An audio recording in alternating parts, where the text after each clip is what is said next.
Hey guys, how's it going? Today we're going to continue on with our annual planting. You know, we just finished with the window boxes around the house, which turned out so fantastic, and then a few other pots around the house. Today we are going to be focusing on the area around the Persephone statue right behind me. I've always loved this area and I'm excited for the plants going in here, and then I'm hoping to make it to the chicken coop, at least the front part of the chicken coop. Here's the space. We always plant annuals. We've tried out a whole bunch of different things in here, but you know, as we go along, these locust trees have gotten a little bit bigger. There's a little bit less sun.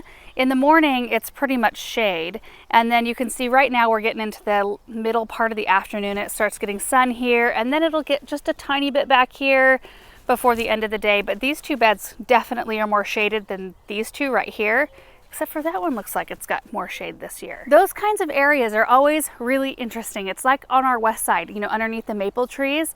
The first year we planted for full sun and everything did really well because the trees were so little. Now that they're bigger, we have to use something that can handle both shade and sun. And we've tried out, you know, Supertunias we've done. I did some Patience last year, which was a total bust. We've done Superbena up here. This year we're gonna do the Surefire Rose Begonias, which is what we did under the maple trees last year. This year we have Surefire White Begonias. They're just such an amazing annual for those spots where you want it to be cohesive and you want a very formal look, but you've got varying light situations. Check these out. I mean, they're so beautiful. They look beautiful when you put them in. They look beautiful all season. They do not require much fertilizer at all. They never deal with insects. They're always in color. It's kind of like a bulletproof plant. They're also not heavy water users either. This area is watered just by the overspray from the grass sprinklers. We do not have drip set up to them. So I think that this is going to be the best year ever using these. And I did use some kind of more warm pink colors up toward the house, so I think as you look across this area it'll all look kind of cohesive. Last year when we had the Surefire Rose underneath the maple trees, I used Supertunia Vista Jazzberry in the urns, which is like a neon cool pink, and then we had this kind of corally warm pink down on the ground, and like the whole season I was kind of like, why did I do that? Oh, so pretty. I'm gonna walk this up because I think we're pretty similar. In these big pots, we used the Supertunia Bermuda Beach Improved, which is coming out next year. Yeah, so we're both on kind of the warm color side of things.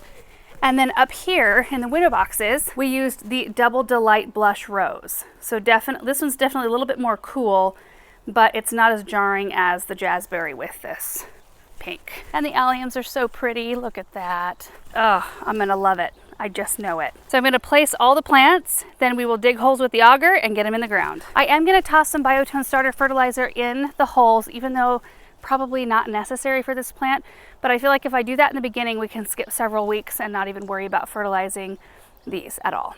It's perfect. And I honestly have no idea what I'm going to do in front of the chicken coop. I'm just going to have to stand there and think about it for a minute once we get over there. So let's get after it.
guys, it is so beautiful.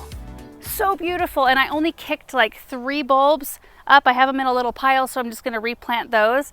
So I was really happy about that. And I did confirm the spacing, the plant spacing on the tag, because I thought I'm using so many plants, which of course looks beautiful from the gate, but it did say 12 to 18 inch spacing, and I think that's what I've pretty much got here. Some are a little bit further than the other. I didn't try to be really super duper precise because they will fill in. That's one of the beauties of planting them closer together. Now, if I was planting Supertunias or Superbenas, if I could in this area, now I can't because of the amount of shade, but I wouldn't have to plant quite this many. But these are just such wonderful plants. We did go back. I want to just flash back real quick to the previous years. 2016, the year that we moved in here, there was perennial ajuga in these beds. And I think there was a couple of different kinds, and ajuga is a great ground cover. I have been planting a little bit of it around the garden, but it just lacked a little bit of like, wow, you know, it lacked color throughout most of the season. Great weed suppressor though, and it was a great solution for this spot, but we decided we wanted to get rid of that and put in something with a little bit more oomph. So the next year we planted, this is the first year, 2017, Supertunia Bordeaux and Supertunia Limoncello.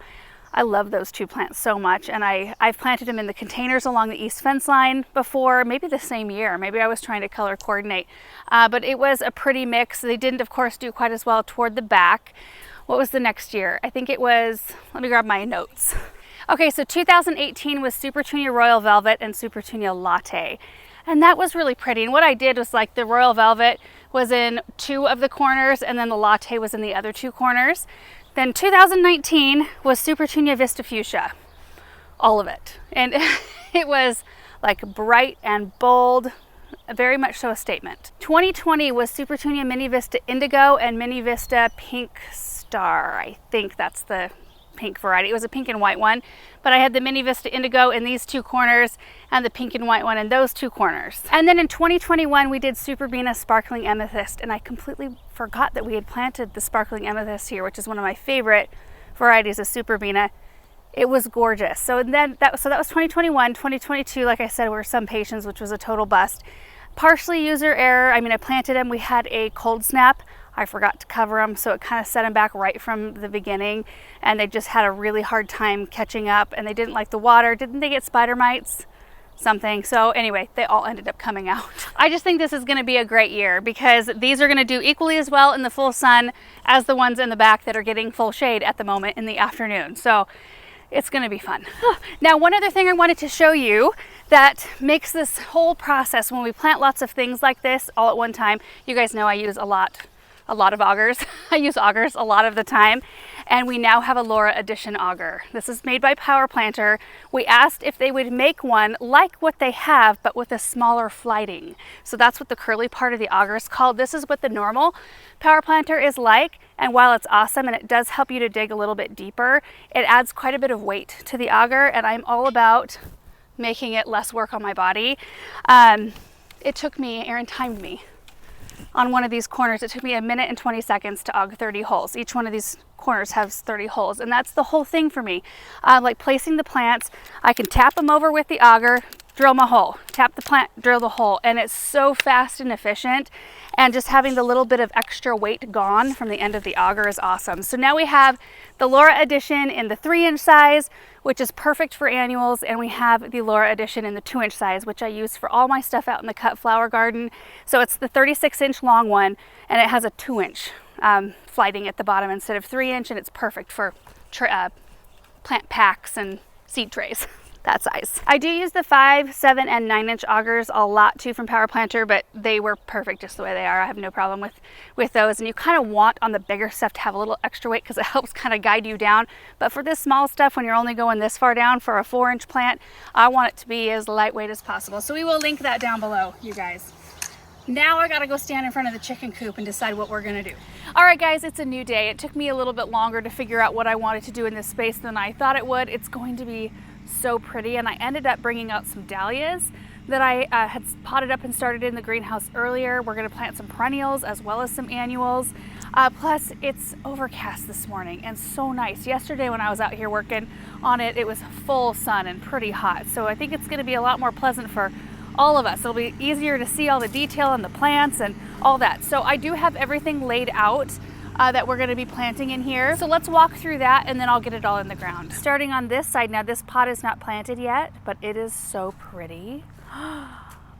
We've got these, let me show you the tag. Cape Town Blue. They are Blue Felicia Daisy, and I have no experience with them, but they are so, so pretty. And I do have a plain the blue Salvia in the center to kind of take over and be a centerpiece, and these will be kind of pushed over a little bit. I've also got the Maverick Quicksilver Geraniums I started from seed. We're gonna be incorporating those, you know, in this pot, in the window box, and in the ground. And then we've got Superbells here. This is the Blue Moon Punch. I'm gonna give it a go with the Superbells again this year in several locations. And then you can see the window box. Oh, so, so pretty. We need to start spraying for budworms. Look at this. Budworm damage already. Dang. I went with this Supertunia Blue Skies. I love this Supertunia. I've actually never tried it in the ground. It's always in containers. It's a smaller Supertunia. You have to be kind of careful what you pair it with because you couldn't pair it with something that's more aggressive. None of the Superbenas, all of the rest of the Supertunias in my experience so far. So we'll see what it does here in the ground. Then the Sedum here, I think this is a new one, isn't it? Midnight Velvet. It's so gorgeous. And I felt like this spot needed a little depth. It needed some contrast. I think that looks beautiful up next to the Weeping Blue Spruce there. Morning, Russell. Hey, bud. And then we are going to use a Pom Pom Pink Dahlia. It's from the old rose mix right there. So I think that that will be a beautiful fill right in here. I might even, well, no, I've got some larkspur that seeded itself. So we'll just go with the one dahlia on this side. Zephyrine is just starting to bloom. I completely spaced coming out here and really giving them a good prune job. I came out in the wintertime and I gave them like a half-mast prune job because it was so early. I didn't want to take too much yet. I'm glad I at least did that. I was looking at this chicken coop the other day with a little bit of a closer eye, and I thought, I never came back and did that. Thankfully, there's buds all over the plant, so we'll be all right. And you can see we're just gonna pop a little bit of that Quicksilver interest in there, and I think that this pair is gonna be perfect vigor-wise. The sky blue and that beautiful pink. More blue skies. Now these are the Oh So Easy Peachy Cream. I don't know that you can get this rose anymore, but they are a beautiful, very light apricot peach color. This one's loaded. This one needs iron. Oh, this one's budded though. Oh, you can kind of see. Pretty. We need to do chelated iron on this one and on that one. Now this one last year was so covered in spider mites that I cut the entire thing down to the ground. It was in a video actually. I just thought, you know, there's no way I can spray this whole thing and not miss one surface, you know? And if you miss one spider mite on that plant, it will reinfect with spider mites really quickly. So the best course of action I thought at the time was like to either remove the plant or deal with the mites. I don't know. So it worked out. It's sprouted again and it's looking healthy. There's buds everywhere. I mean, other than we need to give it a little iron. Right here, we're adding in some perennial Pincushion flowers. I think they're beautiful. They're so pretty. And I think, look at, you can see this pairing right here. Perfection. And then because these are kind of the same color as the sky blue or very similar, I came in, this is a new Supertunia Mini Vista called Ultramarine. This one actually has a little more color. Isn't that pretty? What I'm hoping for this one is that it maintains this color. The Mini Vista Indigo is an awesome Supertunia and we use it all the time, but the color of the flowers does change. Like you'll see a deeper purple, a lavender, and almost a white with just like a slightly purple, like more of a silvery look on the same plant. And while that's beautiful and it makes it very interesting, sometimes you want the flowers to stay the same color on the whole entire plant. So I'm really looking forward to seeing what happens with this one. I only popped 3 in here. And we've got more to try out in other containers, but that's a new one for next year. There's also some Nepita in here. I'm gonna pop 1 Imperial Blue Superbena, and then we've got 3 more Dahlias to put right there, which there's a Miss Violet Buddleia there, so that'll be purple, and then we'll have the pink Dahlias.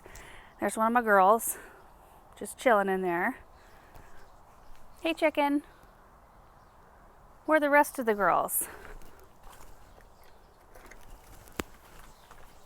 Oh, hello. We've got one that's starting to act broody in there. And then swinging to this side, I am going to pop the lemon coral sedum in here. Aaron really loved the year that we had lemon coral edging this whole bed, but I wanted this to look a little bit more, little less color blocked in a way. Like I wanted to incorporate some more things and some different varieties in here. I didn't want one single thing going from one edge all the way to the other edge. So I thought popping this right here, giving this area a brightness, because it certainly does bring the brightness. I thought that would be fun. There are some spaces. We had a Buddleia dye right in here. And then there's some space in here. We'll add in some more things later. There is a juniper topiary, kind of. Looks like it needs to be fixed here. I don't know. We might just trim that up. I did bring some plants to put in this container. So I think we're just gonna get after this, get all of these plants in the ground. It's such a beautiful morning. Okay, let's plant.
Got it all done, all planted, and I know we need to wait a little while to see how everything does and how it fills in, but at this moment, I think this is my favorite year so far. Starting with this container, there's just something so soft and beautiful about it. Oh my goodness, I have had these daisies for a little while, and I noticed that one, I don't ever feel like I have to deadhead them. I mean, you can see some old spent blooms down in here, but they kind of just disappear and new ones emerge and new ones open every single day. So I'm excited to see what those do. And of course, you know, I put the Playin the Blues in there just because I'm unsure of these and I want to make sure that there is some sort of centerpiece in there. Swinging this way, I did notice, look at how sweet this is. Little violas, they seated themselves back here and they're just, oh, look at that weed hiding back in here. Anyway, the viola's looking super sweet. And then the window box, I mean, I would be happy if it looked like this all season long. I kind of appreciate when things are a little bit less drapey, you know, so you can see things around it. And this is definitely a geranium that I will grow again. And I was unsure too. I thought the Quicksilver was going to be more silvery. I thought it was going to be a little less pink. And I think it's just so beautiful. And then started in with the blue skies down there. Now this Midnight Velvet, I looked it up. It's actually new for next year. So this is one we're able to trial. So I'm excited to show you guys, well, I'm excited to see how it grows myself, to see how it fills in. I did not add any biotone starter fertilizer to the holes for this plant or the lemon coral sedum, but this one grows upwards of like 26 inches tall and it will spread out.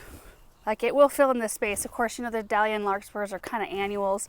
So it's fine if it wants to just kind of clump out and just be the star of this area. It is a zone 3 through 9, really winter hardy, super tough, likes crappy soil. I mean, that's the kind of plants that we need to add in every once in a while, those that don't have anything that we need to fuss about. Also, the blooms. I love sedums because they look beautiful all season. It doesn't matter at what point. You know, they look beautiful when they're just budding out. They usually have like little rosettes down at the bottom, and then as they start to grow, the leaves look beautiful, and then they bud up and start blooming usually midsummer and go all the way through fall, and we leave them up through winter. Don't cut them back till spring, and there's just a very brief lull when we don't have growth on them. They're just an amazing plant. You can see the dahlia that I popped in the ground. I put a stake behind every single one, so we're ready to roll when they start to grow a little bit more. More of the blue skies. Kind of broke it up a little bit with more of the quicksilvers. There's 2 right there. I ended up with 2 extra, which was awesome. I was able to draw a little bit of that pink interest over there. These are the butterfly blue variety of pincushion flower. And this is another one that you don't have to deadhead. They just keep going and going and going and look beautiful. Pollinators love them. And I think it's a perfect kind of flower for this particular application. Around a chicken coop, more country, more cottage feel. I really like that. So there's the Ultramarine Supertunias. There's the 3. And the rest of our dahlias back in there. I did nick a water line, so I had to get that fixed. I'm just really thrilled. I mean, just imagine when the Buddleia is in bloom, the dahlias are in bloom back there. Oh, it's such a soft, beautiful space. Skipping over to the other side, got the container planted with the double up pink begonias, bringing a beautiful pop of color over here. And the large wave violet Terenia. I think that'll be perfect for this location. And then the lemon coral, bringing the pop of color. Looks very bright. I feel like as we go along, there are certain areas, like the area on Versailles that we just planted yesterday, where I'm gonna probably want to do annuals every year and change up the look of it. But then areas like this, I think we're gonna have less and less room for annuals as we add in more perennial interest. Sometimes it just takes a while to figure out what you want a space to look like or where you want things to go. So it's just been an evolving thing, this area right here. I mean, do some of you guys remember what this area looked like before? When we moved in, this was not a chicken coop, it was a potting shed. This was not a run, it was a big mound of soil over a roof of a root cellar that you would walk down into, but it wasn't a functional one. It had cracks in the ceiling, leaking water. It was kind of scary, like the lock was on the outside of the door. You accessed it from inside the potting shed. But anyway, they had silver lace vine growing over it, which is a very aggressive vine when it blooms. It kind of has a stinky bloom. Very pretty, sparkly white blooms, but a little bit on the stinky side. So this area really as a whole has seen a tremendous amount of change. The flower bed where it's at now was just a gravel driveway, and the soil was so compacted. I was just commenting to Erin, like, do you remember when I tried to till this? The tiller just bounced on top of the soil. I could not even get down into it at all. Now it's easy as anything just to dig a hole in. There's earthworms in it. And that to me feels like a success. So anyway, guys, that is it for today. Thank you so much for watching. Super excited to give you updates as we go along. We'll see you in the next video. Bye.